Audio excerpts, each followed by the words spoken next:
Nós mostramos aqui no SBT Rio Grande uma reportagem especial sobre a violência no trânsito, que no Rio Grande do Sul tirou a vida de mais 1000 pessoas apenas em 2017. Abordamos aqui que a justiça é lenta e os responsáveis nem sempre pagam pelo mal que provocaram. Para falar mais sobre esse assunto, eu recebo agora aqui no estúdio a presidente da Fundação Tiago de Moraes Gonzaga. Vida Urgente é o nome dessa instituição, e a Diza Gonzaga está aqui com a gente. Oi, Diza, prazer. Seja bem-vinda, prazer te conhecer, seja bem-vinda ao SBT Rio Grande. Explica pra gente como é que tu entrou nessa fundação, qual foi o objetivo, né, o fato que fez com que você criasse essa instituição. A Fundação Tiago Gonzaga e o Vida Urgente não nasceram numa prancheta de marketing ou numa agência de publicidade. Nasceram numa madrugada de 20 de maio, quando eu recolhi meu filho no asfalto. Era o que eu dizia. Quem me conhece, quem conviveu comigo naqueles primeiros dias, deve lembrar que eu dizia vida urgente. Eu não me conformava que meu filho lindo, cheio de vida, que eu levei numa festa, não voltou para casa. E a partir daquele dia eu comecei a criar, a pensar o que hoje é a Fundação Tiago Gonzaga. Não sabia bem se ia ser só para os meus filhos, para os amigos do meu filho ou para o meu bairro, mas o certo é que eu queria fazer alguma coisa para que outros pais não passassem por isso e outros jovens lindos como o Tiago não perdessem a vida. Qual é o trabalho da instituição hoje? O que ela faz na prática? A Fundação hoje tem um programa que é o Vida Urgente. Este programa tem desde a educação infantil, lá dos pequenininhos de 2 anos, porque é de pequeno que se torce pepino, tem que começar cedo, até a universidade, passando por pais, professores, com capacitações. Temos quase uma companhia de teatro, são 4 espetáculos teatrais, um filme de animação. Ou seja, nós trabalhamos com comerciais na TV. Vou mandar aqui para o SBT um comercial, claro, para quando der um espacinho, né? Com comerciais para a questão de preservação da vida. Mas nós não falamos de vida como se fossem máquinas circulando no asfalto, nas avenidas. Nós falamos de vida de pessoas, não são números essas estatísticas. Esses 1000 tem pai, tem mãe, tem amigo, namorado. Então, as estatísticas têm rosto para a Fundação. Diza, convidar para assistir, antes de dar continuidade ao nosso bate-papo aqui, a reportagem, um resuminho da reportagem que nós exibimos ontem aqui no SBT Rio Grande. Vamos lá.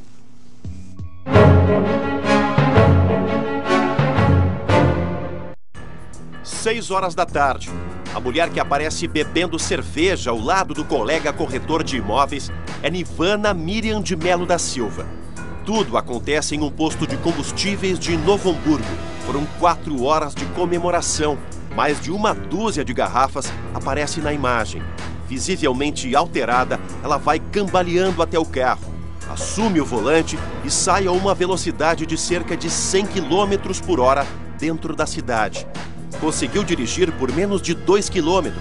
Acabou provocando um acidente com outros 5 veículos. Em um deles estava Flávia do Carmo Marques de Lima, de 26 anos, que morreu na hora. Quem está sofrendo agora somos nós que fomos privados da convivência com a Flávia. E não essa pessoa que realmente cometeu o crime, né? Flávia foi uma das mais de 1000 pessoas que perderam a vida no trânsito gaúcho em 2017. No mesmo período do ano passado, foram 946 mortes, um aumento de 7%. Em todo o ano passado, foram pelo menos 1.600 vítimas fatais, uma média de uma morte a cada 6 horas. Em 2016, tramitaram na Justiça Gaúcha 4.000 processos contra motoristas embriagados ou que dirigiam sem habilitação. Menos de 3% deles chegou ao fim com a condenação dos réus. Sinal de que a consequência para quem comete um crime de trânsito é quase nenhuma. Em muitos casos, a irresponsabilidade destruiu famílias e fez vidas simplesmente desaparecerem. Crime de trânsito é um cara que sabe que vai sair de carro e bebe até não aguentar mais. E aí a consequência é matar alguém. O acidente da minha filha foi em 2013. Nós vamos completar 4 anos e o processo está parado. O crime de trânsito não tem nada a ver com exclusão social, por exemplo. Normalmente os motoristas que praticam os crimes mais graves de trânsito estão em carros caros e estão atuando, inclusive, depois de badalação, de festa, de gastança de muito dinheiro. E eu não sei se é por isso que a nossa legislação, se é por uma espécie de proteção de quem tem um pouco mais de poder aquisitivo, ela é um tanto parcimoniosa com os condutores que praticam crimes graves. Segundo dados da Secretaria de Segurança Pública, em 2016, o Rio Grande do Sul registrou apenas 19 casos considerados como homicídios dolosos no trânsito, aqueles em que o autor assumiu ou teve a intenção de matar. A grande maioria dos delitos, dos crimes na área de trânsito, eles se dão realmente na forma culposa. Mais de 90% dos casos se dão na forma culposa. Eles permitem transação ou suspensão condicional do processo.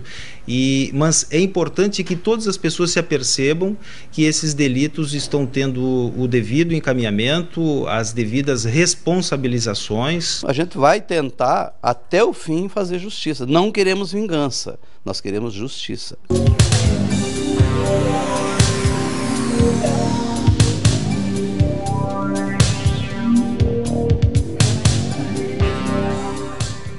Diz então, você falou agora há pouco aqui usou a figura muito peculiar e muito exata do pepino, né? Que pepino se entorta desde cedo. Isso. Né? Até aquela frase do Pitágoras que fala bem isso, né? Frase famosa. É de pequeno que se torce o pepino. De pequeno se torce o pepino. E o Pitágoras dizia que eduque as crianças, não será preciso punir os adultos. Por que não tem nas escolas do Brasil, do Rio Grande do Sul, também, principalmente aqui, porque se bebe muito aqui, o gaúcho é muito afoito, é muito apressado por questões culturais, alimentícias e tudo mais, sal grosso, aumenta a pressão arterial. Tem várias características que dão ao gaúcho um espectro bem específico, assim, de comportamento mais agressivo, tá? Até pelo histórico de guerras, etc. Por que não se tem, desde cedo, cadeiras nas escolas educando a criança para o trânsito? Na verdade, já está, né? No novo Código de Trânsito, a educação está ali, permeada, tem que estar desde o ensino da educação. Mas na prática isso não acontece.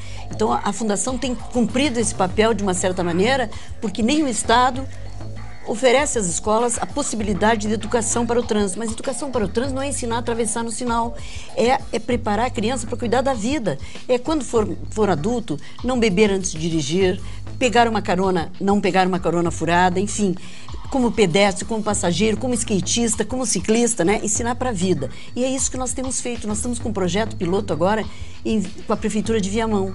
E vamos fazer um trabalho desde a educação infantil dos pequenininhos e vamos chegar em todas as escolas de Viamão. E aqui em Porto Alegre também estamos levando pelo Rio Grande. Mas é grande, né? Nós precisamos de muitas borboletas voando aí para conseguir para todo o Rio Grande. Agora, essas cenas que a gente viu aí, né? Essa questão dos postos de gasolina e lojas de conveniência. A Fundação tem uma lei, um projeto de lei que saiu e foi aprovado em Porto Alegre, é proibido o consumo de bebida nos postos de gasolina. Sim. E é uma lei que saiu lá da Fundação. Nós oferecemos aos vereadores que quiserem, de qualquer município, que aprovem essa lei nos seus municípios, porque ali no posto de gasolina é a associação direta de bebida e direção. Muitas manchetes das segundas-feiras saem no SBT, nos jornais, desses postos de combustível, onde as pessoas ficam lá bebendo e depois arranca com uma menina essa, né? Sim. Que sai. E a questão da impunidade, né? Ficar como por que a pessoa mata alguém que promove um crime hediondo, ela fica presa? Sim. Há muitos anos de cadeia. E por que se mata alguém no trânsito? É um acidente, olha o nome. Há uma blindagem da lei, por causa do que o especialista falou, ou seja, a lei é feita para os ricos e os ricos protegem a si mesmos? Não, porque morre de todos os jeitos, na motocicleta, num carrinho mais popular, enfim. O trânsito não escolhe classe social e quem está na direção de um volante ou de uma motocicleta ou na bicicleta ou atravessando uma rua sem olhar, com o celular, que aumentou muito os números de atropelamentos por conta do celular e dos fones, é surdo e cego, que é pior, né? Surdo, perfeito. Fica a pessoa. Mas eu diria que a impunidade é porque a certeza de que não dá nada. Se eu te ameaçar com uma faquinha de cozinha, entra numa delegacia como uma tentativa de homicídio. Agora, se tu atropela e mata 2 em cima de uma calçada, é um acidente de trânsito, quando muito culposo. E para as pessoas que não sabem, o dolo eventual tem que existir sim. A pessoa que bebe e pega no volante assumiu o risco de matar sim. É isso que tem que mudar, é essa cultura que nós temos que mudar. Isso é muito difícil, né? As pessoas são muito resistentes à mudança. Porque todo mundo, é o judiciário, é as pessoas, né? Porque, mas ele não saiu com essa intenção. Se bebeu e dirigiu, tem que assumir esse risco sim. Ele não quis fazer, mas assumiu o risco. Assumiu o risco. Até não ter assumido, mas sabe que o que ele viria fazer com um ato de responsabilidade poderia tirar a vida de uma pessoa e tem que responder como tal. Tem não que ter uma pena branda, uma blindagem, porque a lei permite. Exatamente. Não é verdade? Sobre esse mesmo assunto, As crianças reagem, elas entendem direitinho, não? O recado? Entendem e contam, entregam os pais. Meu pai me ensina a dirigir, põe na direção, tudo isso. E tem mais uma coisa. Aquela coisa chupeta da criança, desde pequenininho o pai, que bonitinho, olha ali a chupeta no vinho e pum, enfia na boca da criança. Por isso que o Rio Grande é o estado onde que se inicia com álcool mais cedo, aos 12 anos. Mas tem uma boa notícia, não vamos ficar só na notícia ruim. Embora o Rio Grande do Sul seja o estado que inicia com álcool mais cedo, por conta de tudo isso que tu falaste, a nossa cultura, as Oktoberfest, a imigração, a terra da champanhe, enfim, nós temos uma boa notícia. Porto Alegre, a nossa capital, no Brasil, é que menos faz a mistura de bebida e direção. Aí tu vai me perguntar, é porque os gaúchos são mais responsáveis, mais inteligentes, mais sensíveis? Eu acho que tem uma borboletinha que está há 20 anos aí falando desde a educação infantil até a universidade, falando com os pais. Até eu quero depois deixar um recadinho para os pais, porque eu acho que é muito importante. Então, aos pais que estão nos ouvindo, lembrem que seus filhos não aprendem a dirigir com 18 anos no centro de formação de condutores.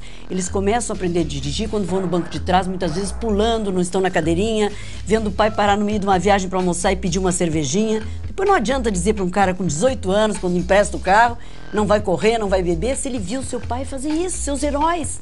Então está na hora de...